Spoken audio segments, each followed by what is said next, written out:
दोस्तों स्वागत है आपका मार्केट प्रॉफिट गेनर के एक नए वीडियो में। आज हम एक इंडिकेटर के ऊपर बात करना चाहेंगे जिसे स्टॉकेस्टिक आरएसआई कहते हैं, लेकिन इसको किस तरह से यूज़ करते हैं इसका सही तरीका अभी कोई बताता नहीं है। जो इसकी रियल तरीका है वो आज हम सीखेंगे कि जिसकी हेल्प की वजह से आपको प्रॉफिट में करने में थोड़ा फ़ायदा हो सके। तो आइए हम चलते हमारी कंप्यूटर स्क्रीन पर और वहाँ पे देखते हैं कि स्टॉकेस्टिक आरएसआई को किस तरह से यूज़ करते हैं। तो यहाँ पे मैंने टाटा मोटर का चार्ट लगा के रखा है। तो टाटा मोटर में पहले मैं आपको दिखा दूँ किस तरह से लगाते हैं स्टॉकेस्टिक आरएसआई।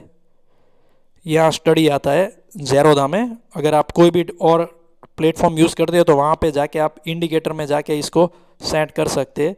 तो यहाँ पे हम ज़ेरोधा में दिखाएंगे क्या होता है। तो स्टडी में जाएंगे और यहाँ पे सर्च करेंगे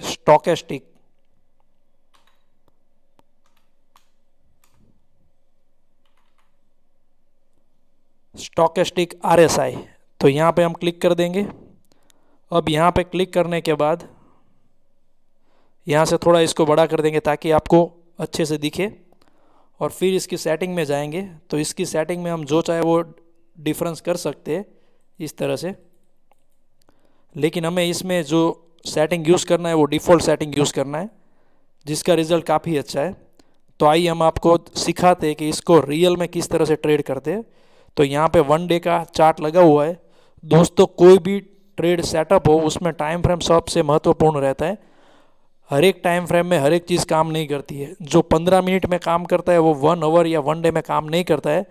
तो जो भी स्ट्रेटजी आप सीख रहे हैं तो वहाँ पे जो सिखाने वाले ने जो भी टाइम फ्रेम आपको बताया है उसी के अनुसार आप काम कीजिए। अपना दिमाग मत लगाइए कि इसके 1 डे में दिखाया तो चलो 5 मिनट या 10 मिनट या 50 मिनट में ट्राई करके देखते हैं। तो यहाँ पे हम 1 डे में देखते हैं। तो सबसे पहले क्या करना है यहाँ पे इंडिकेटर लग जाने के बाद हमें लोग ऐसा बोलते हैं कि ये ओवरबॉट और ओवर सोल्ड दिखाता है। तो जब भी 80 के ऊपर चला जाता है तो ये ओवर सोल्ड हो जाता है, ओवरबॉट हो जाता है सॉरी। तो ओवरबॉट जब हो जाए तब हमें यहाँ से अपना प्रॉफिट बुक करके हमें सेल पोजीशन बनानी चाहिए। तो ये 80 के ऊपर चला गया है 98, तो क्या हमें यहाँ पे प्रॉफिट बुक कर लेना चाहिए? लोग इस तरह से बताते हैं कि अगर ओवरबॉट पोजीशन में चला जाए तो वहाँ से प्रॉफिट बुक करके अपनी पोजीशन एग्जिट कर लेनी चाहिए। अगर ओवर सोल्ड में चला जाए तो देखो यहाँ पे मैं दिखा रहा हूँ आपको, ये रहा ओवर सोल्ड 70 नीचे। तो क्या हमें यहाँ पे एग्जिट कर लेना चाहिए था इस कैंडल पे? सेल साइड हम अगर बैठे हुए होते तो बताइए।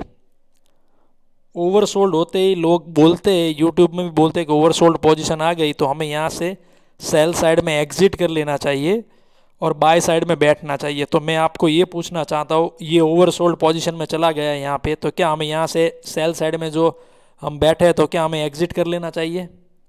दोस्तों यही मैं आपको सिखाने जा रहा हूँ कि स्टॉकेस्टिक आरएसआई को यूज़ किस तरह से करते हैं। तो आइए मैं आपको सिखाता हूँ इसका सही तरीका यूज़ करने का। तो सबसे पहले हम क्या करेंगे, ये जो 80 और ये 20 इसको ऐसे ही रहने देंगे और हम एक ट्रेड लाइन खींचेंगे यहाँ से लेके और इसको हम 50 पे सेट कर देंगे।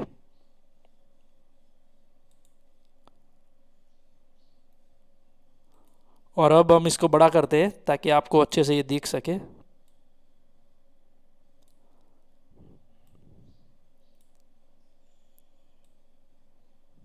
देखो दोस्तों, जब भी ये 50 वाली लाइन को हमें ध्यान में रख के ट्रेड करना है, जब भी ये स्टॉकेस्टिक आरएसआई नीचे से ऊपर 50 के ऊपर क्रॉस करता है, देखो ये कैंडल, तो इसके बाद हमें बाय पोजीशन बनानी है। तो बाय पोजीशन उसकी बाजू की कैंडल है उसके क्लोजिंग प्राइस से या उसकी बड़ी कैंडल बनी है तो उसकी बॉडी के 50% पार्ट से हम बाय पोजीशन बना सकते हैं, लेकिन क्लोजिंग पे आप ले सकते हैं दूसरे दिन। तो यहाँ से हमारा बाय हुआ था जनरेट, स्टॉकेस्टिक आरएसआई ने हमें बाय किया था। तो ये ऊपर चल रहा है, देखो चल रहा है। हमारी एंट्री हुई थी यहाँ पे इसकी क्लोजिंग प्राइस पे 407 से, और 407 से इसने हाई बनाया 460 रुपये, ठीक है। और अब लोग जो सिखाते हैं स्टॉकेस्टिक में कि ये 80 के ऊपर चला गया है, देखो यहाँ पे 99, तो यहाँ से हमें ओवरबॉट पोजीशन में आ गए तो यहाँ से हमें प्रॉफिट बुक करके निकल जाना चाहिए। तो क्या हमें यहाँ से निकल जाना चाहिए था? कमेंट करके आप मुझे कमेंट बॉक्स में बताइएगा कि क्या हमें यहाँ से एग्जिट होना था या प्रॉफिट, लंबे प्रॉफिट के लिए और आगे बढ़ना था। तो यही मैं आपको सिखाने की कोशिश कर रहा हूँ कि स्टॉकेस्टिक आरएसआई का रियल यूज़ किस तरह से करते हैं। तो हमें एग्जिट कब होना था, हमें एग्जिट तभी होना है जब ये स्टॉकेस्टिक आरएसआई, ये 50 की जो हमने लाइन ड्रॉ की है उसके नीचे क्लोजिंग आ जाए। तो हमने यहाँ से बाय किया था तो आप यहाँ पे निकल सकते थे, ठीक है, यहाँ पे। और आगे हम देखते हैं, ये स्टॉकेस्टिक आरएसआई ओवरबॉट में था, फिर यहाँ से क्रॉस करके नीचे आया यहाँ से इस कैंडल पे। तो इस कैंडल की क्लोजिंग पे हम सेल पोजीशन में बैठ सकते थे। तो यहाँ से 428 रुपये से हमारी सेल पोजीशन बनती थी। तो 1 2 3 4 5 6 दिन और 7 दिन में 428 से 377 रुपये। आप कैलकुलेट कर लेना कितना % डाउन आया ये। और अब हमें एग्जिट कब होना है, जब ये क्रॉस करके 50 के ऊपर चली जाए यहाँ पे। अगर अपने आपका रिस्क रिवॉर्ड अपने पता है आपको कि रिस्क रिवॉर्ड कौन से में काम करना, तो उसके हिसाब से भी आप बुक कर सकते हैं, क्योंकि रिस्क रिवॉर्ड सबसे महत्वपूर्ण बात है। इस पर भी मैं एक वीडियो बनाऊंगा जल्दी कि हमें कौन से रिस्क रिवॉर्ड पर वर्क करना चाहिए। अगर आपके रिस्क रिवॉर्ड में ये टारगेट आ जाता है तो आपको बुक करके निकल जाना चाहिए। अब आगे देखते हैं। देखो यहाँ पे दोस्तों,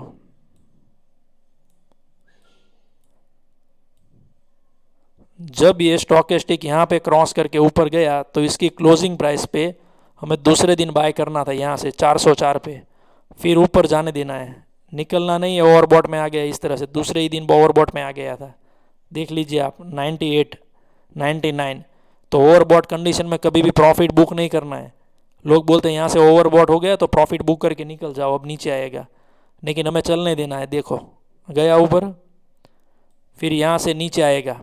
देखो ये यहाँ से 50 के नीचे आएगा तभी हम सेल करेंगे, और 50 के ऊपर जाएगा तभी हम बाय करेंगे। आगे देखते हैं।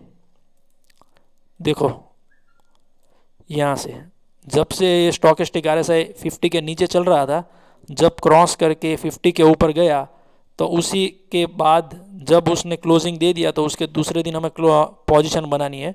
तो यहाँ से हमें बाय करना था 418 पे, फिर हमें प्रॉफिट बुक नहीं करना था, खड़े रहना था और आगे आगे देखना था। तो यहाँ तक गया, देखो 462 रुपये में, ठीक है।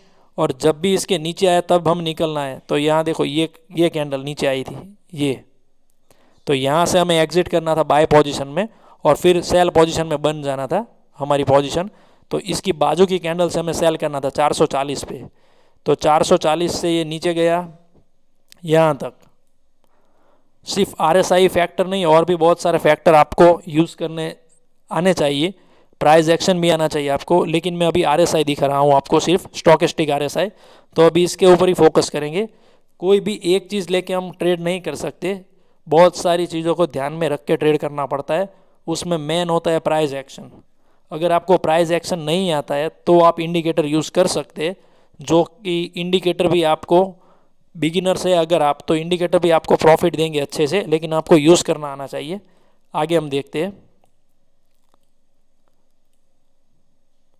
यहाँ से देखो दोस्तों ये ट्रेड, तो यहाँ से स्टॉकेस्टिक आरएसआई ने हमें बाय सिग्नल दे दिया था 50 के ऊपर यहाँ पे। तो इसकी बाजू की कैंडल से हमें बाय करना था।